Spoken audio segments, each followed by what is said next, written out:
Express news 24 ताजी बातमी ताजी चर्चा सर्व घडामोडींचा अचूक वेध घेणारं न्यूज चॅनल।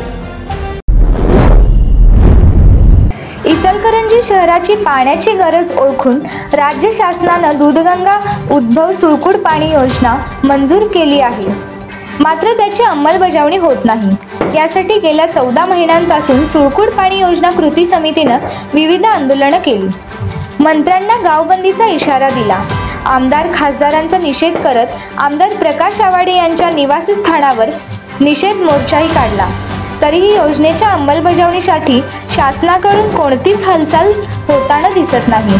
त्यामुळे विधानसभा निवडणुकीची आचारसंहिता लागण्यापूर्वी सुळकूट पाणी योजनेची विद्यमान आमदार खासदार आणि राज्य सरकारने अंमलबजावणी करावी या मागणीसाठी कृती समितीने महात्मा गांधी चौकात धरण आंदोलन करण्याचा निर्णय घेतलाय।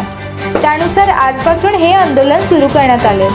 यावेळी कृती समितीचे निमंत्रक प्रताप होगाडे, मदन करंडे, प्रकाश मोरबाळे, उदयसिंग पाटील, मंगेश कांबुरे, अब्राहम आवळे यांनी पाणी जीवनावश्यक आहे, पाणी प्रश्न सोडवण्यासाठी सुरू असलेलं हे आंदोलन कोणत्या एका पक्षाचं संघटनेचं नाही, त्यामुळे राजकीय मतभेद बाजूला ठेवून सर्वांनी या आंदोलनात सहभागी व्हावं।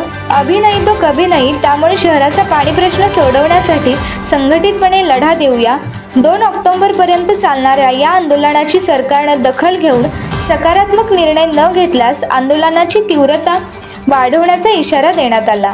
या आंदोलनात प्रकाश सुतार, संजय बेडक्याळे, नितीन कोकणे, मदन जाधव, दशरथ माने, अभिजित रवंदे, प्रकाश बरकाळे, संभाजी सूर्यवंशी यांच्यासह कृती समितीतील प्रमुख आणि नागरिक सहभागी झाले होते।